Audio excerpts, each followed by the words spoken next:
बीड शहरामध्ये उद्या ओबीसी महाएल्गार मेळावा होणार आहे। या मेळाव्यासाठी प्रमुख उपस्थिती म्हणून मंत्री छगन भुजबळ हे देखील या ठिकाणी येणार आहेत।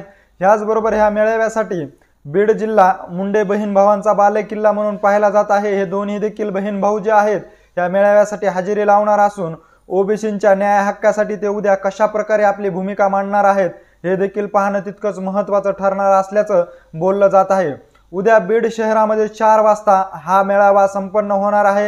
या मेळाव्याच्या माध्यमातून सरकारला कशा प्रकारे मंत्री छगन भुजबळ हे आव्हान करणार आहेत, याचबरोबर मनोज जरांगे पाटील यांच्यावर कशा प्रकारे हल्लाबोल चढवणार आहेत। कारण मनोज जरांगे पाटील यांनी मुंबई येथील आझाद मैदानावर आमरण उपोषण सुरू केले होते। त्यानंतर राज्य सरकारने 8 मागण्यापैकी 5 मागण्या ज्या जरांगे पाटील यांच्या आहेत त्या मंजूर केल्या होत्या। त्यातील प्रमुख मागणी जी आहे ती हैदराबाद गॅजेट आहे। हैदराबाद गॅजेट जर लागू झालं तर ओबीसी समाजावर खूप मोठा अन्याय होईल अशी भावना आता ओबीसी नेत्यामध्ये तयार झाली असून मंत्री छगन भुजबळ याचबरोबर माजी मंत्री धनंजय मुंडे तसंच मंत्री पंकजा मुंडे यांच्याकडून अनेक वेळा प्रसार माध्यमांशी बोलताना सांगितले आहे की राज्य सरकारने घेतलेला निर्णय जो आहे तो आम्हा ओबीसी नेत्यांना विश्वासात घेऊन घेतला नसल्याचा आरोप देखील केला जात आहे। आता राज्य सरकारनेच मराठा समाजाला हैदराबाद गॅजेट लागू करण्याचं आश्वासन दिलेलं आहे, तर दुसरीकडे आता ओबीसी नेते हे गॅजेट रद्द करण्यासाठी महामेळाव्याचे आयोजन करीत आहेत। या महामेळाव्याच्या माध्यमातून राज्य सरकारला हे ओबीसी नेते कशा प्रकारे आव्हान देतात याकडे सर्वांचंच लक्ष लागलेलं आहे। महाराष्ट्रातील बीड जिल्ह्यामध्ये ओबीसींचा महाएल्गार मेळावा होत आहे आणि ह्या महाएल्गार मेळाव्यासाठी मंत्री छगन भुजबळ यांच्या प्रमुख उपस्थितीमध्ये महाराष्ट्राच्या कानाकोपऱ्यातील ओबीसी नेते मंडळी जे आहेत ते एकत्र येत असल्याचं आपल्याला पाहण्यास मिळत आहे।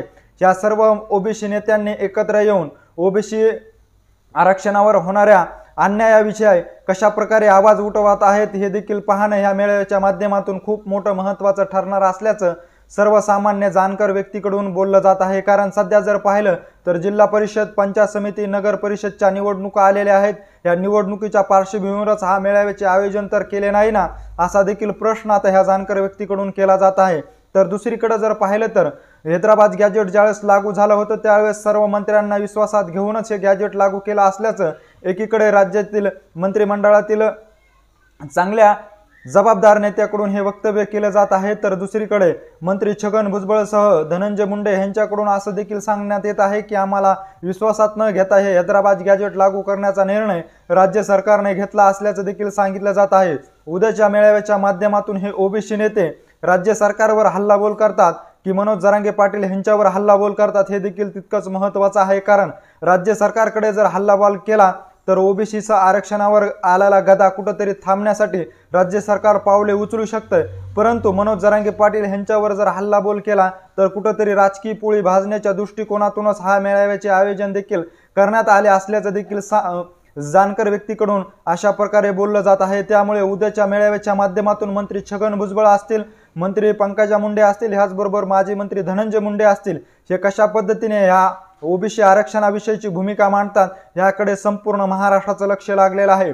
ओबीसी महाएल्गार मेळाव्याविषयीची अशीच अपडेट जर तुम्हाला वेळोवेळी जाणून घ्यायची असेल आणि तुम्ही अजूनही आमच्या चॅनलला जर सबस्क्राइब केलं नसेल तर नक्की सबस्क्राइब करा। धन्यवाद।